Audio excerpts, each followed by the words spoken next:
Hello प्यारे दोस्तों, स्वागत है आपका इंटरव्यू क्लासेस में। बात करेंगे अपनी जो फर्स्ट फ्लाइट बुक है उसके सभी चैप्टर्स के जो 2 मार्क्स के क्वेश्चन पूछे जाने वाले हैं आपसे, छोटे क्वेश्चन, उन सभी क्वेश्चंस के बारे में। फिर इसके बाद हम 3 मार्क्स और 4 मार्क्स के जो बड़े क्वेश्चन पूछे जाएंगे उनके बारे में भी बात करेंगे। फिर पोएम्स के जो इंपॉर्टेंट क्वेश्चन है वो सारे इस वीडियो के डिस्क्रिप्शन में आपको मिल जाएंगे प्लेलिस्ट में। ठीक है, मॉडल पेपर डाले हुए हैं, अपलोडेड है, आप चेक कर सकते हैं। और आपके लिए जल्द ही ओरिजिनल पेपर भी मिलने वाले हैं, ठीक है ना। तो चैनल पे नए हो तो सब्सक्राइब कर लीजिएगा, दोस्तों के साथ वीडियो को शेयर ज़रूर करिएगा। ठीक है, चलिए देखते हैं। पहला चैप्टर है अपना अ लेटर टू गॉड। इसमें जो मोस्ट इंपोर्टेंट क्वेश्चन है वो देखिए, what did Lencho hope for. Lencho किसकी उम्मीद कर रहा था? Lencho hoped for a good harvest, the crop only needed some rain. अच्छी फसल की उम्मीद कर रहा था जो सिर्फ अच्छी बारिश से होने वाली थी। ठीक है, अगला देखिए, who and what did Lancho have faith in? What did he do?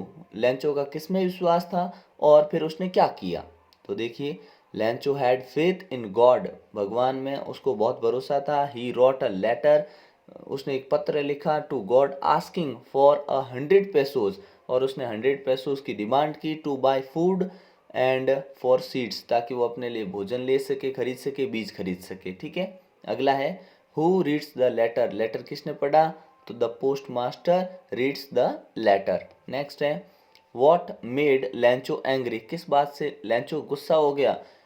He was angry because he had demanded 100 pesos, क्योंकि उसने भगवान से डिमांड की थी 100 पेसोज की, बट ही गॉट ओनली 70 पेसोज, लेकिन उससे ओनली 70 पेसोज मिले थे, इसके कारण वो गुस्सा हो गया। ठीक है, फिर देखते हैं अपना second chapter, Nelson Mandela long walk to freedom.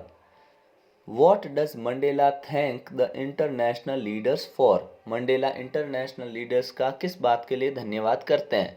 तो आंसर होगा द मंडेला, सॉरी, क्योंकि ध्यान रखिएगा किसी नाम के आगे द आर्टिकल कभी नहीं लगता, ठीक है ना। Mandela thanks the international leaders to be present on the occasion to witness victory for justice, for peace, for human dignity. Mandela international leaders का थैंक यू करते हैं, धन्यवाद करते हैं इस बात का गवाह होने के लिए, किसके लिए? कि जीत हुई है किसकी? Victory.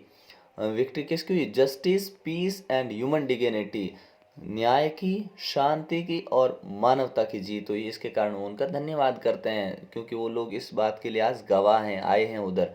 Why were the two national anthem संग, मतलब दो, वाई वर, दो प्रकार के नेशनल एंथम क्यों गाए जा रहे थे? तो देखिए, the Republic of South Africa had two major constituents, वहाँ पे दो मेजर कॉन्स्टिट्यूएंट्स थे, मतलब दो प्रकार के लोग वहाँ रहते थे, the blacks and the whites. ठीक है, it was appreciate and showed that the two communities were to live together peacefully together, और जो ये दोनों कम्युनिटी आज पीसफुली रहेगी, साथ में रहेगी, एंड फॉरगेटिंग द पास्ट, और पास्ट को भूल जाएंगे, जिसमें मतलब ये वाइट्स जो थे डोमिनेट करते थे ब्लैक्स को, उनके साथ बहुत ही बुरा बिहेवियर करते थे, उसके लिए दोनों आज भूल जाएंगे उसको और एक नया इतिहास रचेंगी। ठीक है ना, इसके कारण दोनों, जो वाइट्स के लिए अलग था और ब्लैक्स के लिए अलग था, वो दोनों आज साथ में गाए जा रहे थे। ठीक है, नेक्स्ट देखिए, what does courage mean to Mandela. Mandela के अनुसार करेज का मतलब क्या होता है? तो according to Mandela, courage is victory over fear. क्या होता है? भय के ऊपर जीतना ही करेज है। ठीक है, नेक्स्ट देखिए, हिज फर्स्ट फ्लाइट।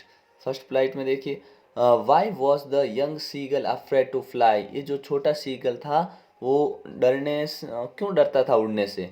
तो the young seagull was afraid to fly because he thought that his wings would not support him. उसे लगता था कि विंग्स है उसका सपोर्ट नहीं करेंगे।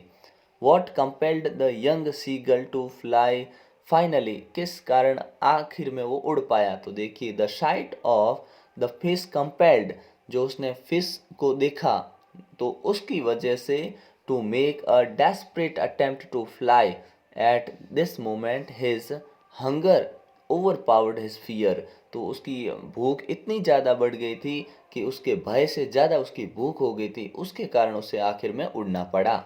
ब्लैक एरोप्लेन से फिर देखिए अपने क्वेश्चन, ब्लैक एरोप्लेन से क्या है? I will take the risk, what is the risk. ठीक है, बहुत इंपॉर्टेंट क्वेश्चन है, वॉट इज़ द रिस्क। यहाँ से बड़ा क्वेश्चन बनाना होगा, इन तीनों को मिला के सवाल पूछ लेगा, ठीक है ना। लेकिन बड़े क्वेश्चन आपको प्रोवाइड करवाए जाएंगे, ठीक है ना, सब मिल जाएगा आपको वीडियो के डिस्क्रिप्शन में। I will take the risk, what is the risk. The risk is to fly the Dakota straight through the storm. आप जानते हैं कि DS डकोटा जो था 088, ठीक है ना, इसको उड़ाना ही क्या था, स्टॉर्म के अंदर उड़ाना ही एक रिस्क था। Why does the pilot take risk, pilot है वो रिस्क क्यों लेना चाहता था। The pilot takes the risk to reach home and meet his family, क्योंकि उनको रिस्क लेके कहाँ, अपने परिवार से मिलने को जाना था। नेक्स्ट देखिए, what made the woman in the control centre look at the narrator strangely. जो वुमन थी वो नरेटर के सामने स्ट्रेंजली, अजीब तरीके से क्यों देख रही थी, तो देखिए, the woman is the control centre looked at the narrator strangely when he asked her about the other aeroplane. जब उसने पूछा ना दूसरा एरोप्लेन कहाँ है, तब उसने उसके सामने स्ट्रेंजली देखा था। In the strong weather no planes were flying and she was surprise at his question. तो वो अपने उसके क्वेश्चन से सरप्राइज थी, क्योंकि वेदर बहुत ही खराब था, कोई नहीं उड़ रहा था, और वो कह रहा था कि दूसरा एरोप्लेन भी है। ठीक है, अगला देखते हैं। नेक्स्ट चैप्टर है अपना from the diary of Anne Frank. ठीक है ना, why does Anne want to keep a diary, because she had no close friends, क्योंकि उसके कोई क्लोज फ्रेंड्स नहीं था। अब ध्यान रखिए, ये इंपॉर्टेंट क्वेश्चन है, आपको अगर इसके अंदर इतना तो आपको याद ही रखना है। इसके बाद में अगर आप लिखना चाहें तो भी ये लिख सकते हैं, she thought that paper has more patience than person. ठीक है ना, ऐसी चीज़ें आप अपने आप से ऐड कर सकते हैं, लेकिन आपको एग्जैक्ट आंसर एक लाइन में लिख सकते हैं। फिर आपको अगर 20 वर्ड्स में बोला है ना, तो उसको 20 वर्ड्स में आप एक्सपेंड कर सकते हैं, ठीक है ना। फिर देखिए, what made Mr Keesing allow Anne to talk in the class. किस बात के कारण जो मिस्टर कीजिंग थे उन्होंने उसको बात करने का अवसर दिया। तो एनाज लास्ट ऐसे in the form of a poem showed mister Keesing the laughter side of a naughty child. जो लास्ट ऐसे था ना, उसके कारण मिस्टर कीजिंग को हंसने का मौका मिला कि कितनी बदमाश बच्ची जो हर टॉपिक पे लिख के ले आती हैं। It helped bridge the generation gap between the teacher and the student. ठीक है ना, तो इन्होंने ब्रिज गैप कहने का मतलब एक पुल बना दिया कि टीचर और स्टूडेंट के बीच में जो जनरेशन गैप होता है उसको फिल कर दिया, ठीक है ना। Why was Mr Keesing annoyed with Anna, Anna के साथ वो क्यों गुस्सा होते थे। Mr Keesing was annoyed with Anna because she was very talkative, क्योंकि वो क्या थी, बहुत टॉकेटिव थी, बातूनी थी, बातें ज़्यादा करती थी। How did Mr Keesing punish Anna, Anna को किस प्रकार पनिश किया, तो he punished her by giving her extra homework to write essays on a chatter box. Chatter box topic पे उनको ऐसे लिखने को दे दिया, ठीक है। फिर नेक्स्ट अपना चैप्टर है glimpses of India, a baker from Goa. इसके देखिए, what were the elders in Goa nostalgic about.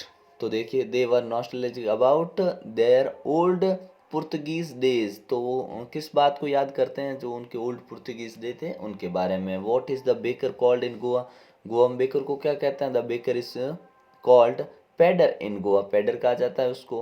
What did the bakers wear in Portuguese days, जो अपने बेकर हैं वो क्या क्या पहनते थे, तो आप बोलोगे दे वोर अ पेक्यूलियर ड्रेस कॉल्ड कबाई।